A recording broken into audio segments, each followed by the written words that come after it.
رضا رومی صاحب سے ہے. آپ نے مقابلے کا امتحان دیا, بہت آپ نے امتیازی پوزیشن کارکردگی, پھر کچھ عرصہ آپ نے کام کیا, پھر آپ نے چھوڑ دیا. میرا صرف یہ سوال ہے کہ جیسے ابھی آپ اور مزمل اور یہ جو ماڈریٹر ہیں ہما, کہ ہم یہ کہہ رہے ہیں کہ the youth has to decide that you can't create heroes and pin your hopes on them. You have to take things in your hand, use your brains.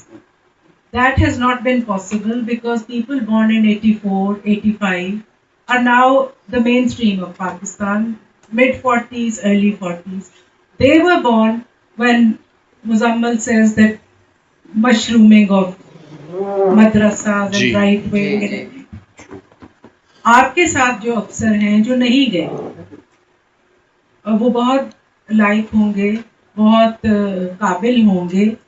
مجھے یہ بتائیں کہ ہم ہر عرصے بات سنتے ہیں کہ جی وہ جب ورلڈ بینک کا یہ پروجیکٹ آیا ہے وہ جوڈیشری ٹھیک کرتے ہیں, پھر ہم کہتے ہیں کہ جی وہ پاپولیشن کنٹرول والے یو این ایف پی اے والے آئے ہیں, انہوں نے کہا جی 5 سال میں نا ہم نے آپ کو یہ فگرز دے دیں گے. And so many other donor agencies, ہم سب کو اب نام پتہ ہے. مجھے رضا رومی صاحب یہ بتائیں کہ پھر اس کا مطلب ہے کہ وہ جو جیسے انہوں نے کہا جو مدرسے میں بچہ ہے اس کو تو یہاں تک آنے کا موقع ہی نہیں ملا. تو یہ جن کو ہم دیکھتے ہیں کہ جی او ڈی آئی جی صاحب, کمشنر صاحب, that means collectively are they as impotent as the leaders that they work for. جی میں نے امتحان دیا تھا کیونکہ اس وقت مزمل شاہ نہیں ہوتے تھے, ویڈیوز میں نے نہیں دیکھی سی ایس ایس کے خلاف, نہیں تو میں بھی انفلوئنس ہو جاتا اور ترک کر دیتا ارادہ, کیونکہ یہ چھوٹے ہیں مجھ سے, اس لیے بعد میں انہوں نے اپنا کام سٹارٹ کیا. لیکن پہلے کہ آپ سوال کا جواب دیں, میرا ایک یہ سوال ساتھ ایڈ کر لیں کہ یہ آج کل جو مزمل نے بات کی, یہ کیا یہ سی ایس ایس آفیسرز لگاتے ہیں, میں نے یہ کر دیا, میں نے وہ کر دیا, میں نے فلان کر دیا. وہ تو دیکھیں بالکل ایک آپ کو میں بتاؤں کہ جو یہ خلاف قانون بات ہے, یہ جو کر رہے ہیں افسران, پولیس والے ہوں, ٹک ٹاکر, پولیس نے تو شاید پابندی لگا دی ہے کہ ٹک ٹاکر نہ بنے آپ, لیکن جو سول سرونٹس بھی کر رہے ہیں کہ جی وہ آج انہوں نے میٹنگ اٹینڈ کی, اتوار بازار کا معائنہ کیا, چھاپا مارا, مطلب یہ کوئی اس میں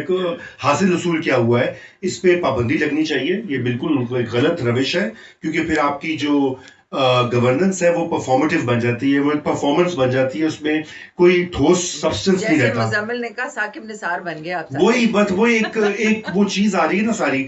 لیکن جو آپ نے بات کی, دیکھیے وہ آپ نے ایک براڈ کو ایک سوال کیا ریاست کی حیت کو.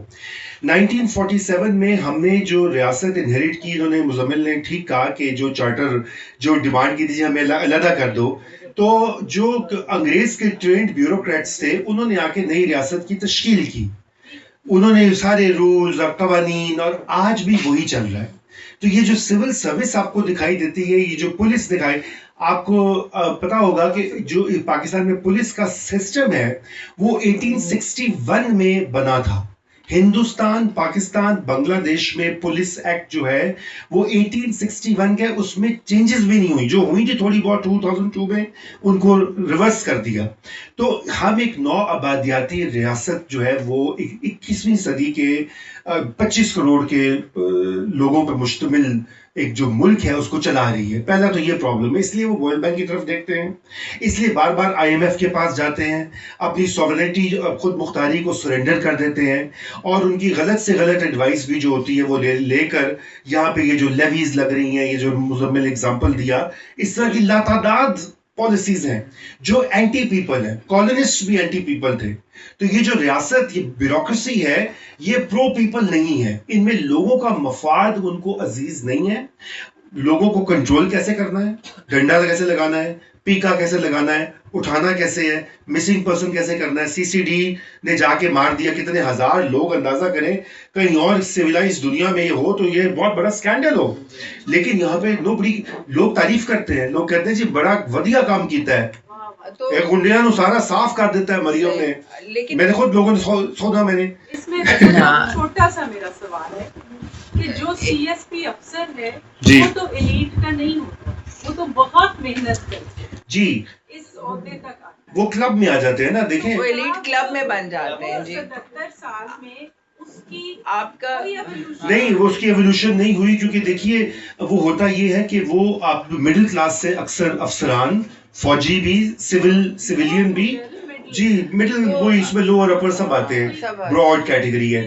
لیکن پھر وہ elite club boys club, elite boys club کہتے ہیں. پہلے بوائز کلب کہتے تھے، اب ایلیٹ اب کلب کچھ ہے. ہاں ایلیٹ اور کلب ہے. وہ ان کی سوچ ویسے ہو جاتی ہے. کئی وکیل جب جج بنتے ہیں جی وہ بھی بدل چکے ہوتے ہیں، تو ان کی سوچ بدل جاتی ہے. تو پھر آپ کا طبقہ بدل جاتا ہے. اسی لیے آپ نے دیکھا ہوگا کہ بہت سے لوگ جو سی ایس ایس میں، پولیس میں یا یہ بطالین عدلیہ میں جاتے ہیں، وکیل جب جج بنتے ہیں پھر ان کے خاندان والے ان کی شادیاں بھی وہاں فٹ کرتے ہیں کہ بھائی اسی طبقے میں آگے بڑھاوا ہونا چاہیے. جو پوائنٹ جو آپ لوگ ایمفسائز جو آپ کو کرنا چاہیے، وہ ایک وہ ہیرو ورشپ کا یہ جو کانسیپٹ ہے.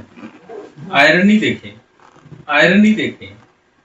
کہ ذوالفقار علی بھٹو برکلے سے پڑھ کے اور ادھر ایک بڑا ایک کامن سلوگن بنایا کہ جی جینیس کا جینیس پاکستان کی اکانومی کا بیڑا غرق کرنے کے لیے نیشنلائز کر دیا. پوری اکانومی کو نیشنلائز کر دیا، بیڑا غرق ہو گیا. پاکستان میں کوئی بلینر نہیں بن سکتا. آپ کے انڈیا میں 300 سے زیادہ بلینر. آپ سوال میں ان کو آئرنی بتا رہا ہوں، یہاں ایجوکیشن بھی ہوئی ہے ساتھ. جی اس کے بعد آپ کی وہ بے نظیر دیکھ لیں گا، ماشاء اللہ آکسفورڈ اینڈ ہارورڈ. ٹھیک ہے، مجھے نہیں پتا انہوں نے فیمیلز کے لیے یہاں کیا کام کیا. ٹھیک ہے، اس کے بعد ماشاء اللہ وہ اپنے این ایس سینٹ اینتھنیز، اس کے بعد ماشاء اللہ بلاورڈ خان صاحب فرام ایچسن اینڈ دین تمغا فرام آکسفورڈ اینڈ ادھر آ کے طالبان خان ماشاء اللہ. یعنی آپ دیکھیں اس قوم کی یعنی عظمت دیکھیں کہ وہ جو برکلے اور ہارورڈ اور آکسفورڈ سے پڑھ کے آ رہے ہیں وہ ادھر کر کے آ رہے ہیں. تو اس کو ضرور ایمفسائز کیا کریں کہ جو اس ملک کا بیڑا غرق کرنے والے.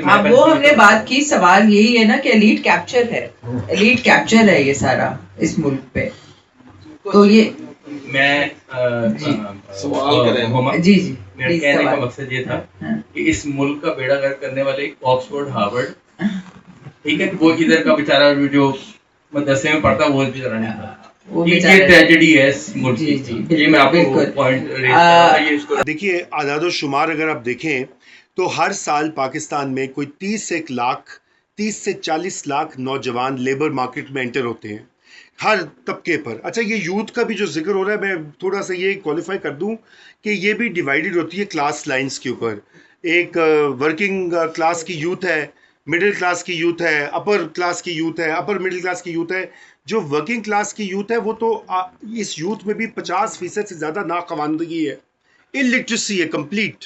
یعنی کہ جو پاکستان میں بڑا لو معیار ہوتا ہے کہ آپ اگر اپنا نام لکھ سکیں، دستخط کر سکیں تو وہ آپ لٹریٹ قرار پاتے ہیں. ایسا بھی نہیں ہے. تو 40 لاکھ نوکریاں سالانہ پیدا کرنی ہے. اس کے لیے یہی شرح ترقی کو اوپر لے کر جانا ہے. شرح ترقی کیسے اوپر جائے گی؟ وہ تب تک اس میں ایک ہے ایکسپورٹ لیڈ گروتھ ہو، دوسرا یہ کہ زراعت کی طرف توجہ دی جائے، مینوفیکچرنگ انڈسٹری کی طرف توجہ دی جائے. اور یہ پالیسیز اس وقت تک آئیں گی جب ایلیٹس جو ہیں وہ اپنے انٹرسٹ کے لیے کنٹرول چھوڑ دیں گی اکانومی کا. لیکن مسئلہ ہے کہ وہ کون کرے گا؟ کیونکہ بلی کے گلے میں گھنٹی کون باندھے گا؟ جو لوگ اقتدار میں ہوتے ہیں. جیسے مزمل نے آپ کو بتایا کہ کوئی بھی پرمیوٹیشن لے لیجئے، یہ والی گورنمنٹ لے لیں، پچھلی لے لیجئے، اس سے پچھلی لے لیجئے، ایک ہی طبقہ ہے وہ شکل بدل کر پاور میں ہوتا ہے اور وہ اپنی پسند کی پالیسیز بنواتا ہے. آپ نے جو بات کی میں اس کا بھی کوئکلی جواب دے دوں کہ یہ بات آپ نے درست کہی کہ پاکستان میں پڑھے لکھے، اور یہ اشفاق احمد بھی دائیں بازو کے مفکر تھے، وہ کہا کرتے تھے کہ پاکستان کو پڑھے لکھوں نے نقصان پہنچایا ہے. تو مجھے یاد آ گئی آپ کی بات سن کر. یہ اصل میں بات یہ نہیں ہے کہ وہ آکسفورڈ بھٹو صاحب برکلے سے پڑھ کے آئے یا بے نظیر شہید وہاں سے آئیں آکسفورڈ سے. یہ بات نہیں ہے. اصل بات یہ ہے کہ یہ وہ بھی ایک نظام کا ہی ایک حصہ تھے. جب تک بھٹو صاحب سول ملٹری بیوروکریسی کے ساتھ چلے تو وہ اقتدار میں رہے، اور یکدم مقبول ہونے کے باوجود ان کو کس طرح سے اقتدار سے الگ کر کے پھانسی پہ چڑھا دیا.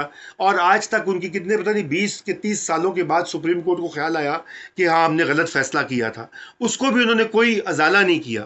تو سسٹم جو ہے وہ ان افراد انڈیویجول سے کہیں بڑا ہے، اور سسٹم جو ہے وہ نوآبادیاتی ہے.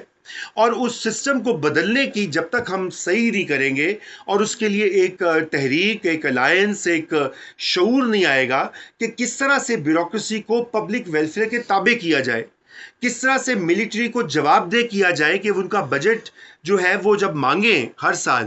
میں پاکستان کے ڈیفنس کو کمزور نہیں کرنا چاہتا، میں یہ ایڈوکیٹ نہیں کر رہا، لیکن اگر وہ مانگے تو ان سے جواب دیا جائے بھئی آپ کیوں مانگ رہے ہیں، آپ نے پچھلے سال کا کیسا خرچہ کیا، یہ ذرا جواب دے پارلیمنٹ میں. اسی طرح دیگر جو شعبے ہیں جب تک اکاؤنٹیبلٹی کا کلچر نہیں ہوگا. سوال یہ پوچھ رہے ہیں میں نہیں ہاں نہیں میں نے کہا اکاؤنٹیبلٹی یعنی کہ سول بیوروکریسی، ملٹری بیوروکریسی، سرمایہ دار، صنعت کار، جاگیردار، لیکن اس پہ میں آتی ہوں اور وکلا اور جج، وکلا گردی بھی ہر ہوا، شعبے میں ہونی چاہیے. وکلا گردی بھی کبھی ہم شکار ہیں.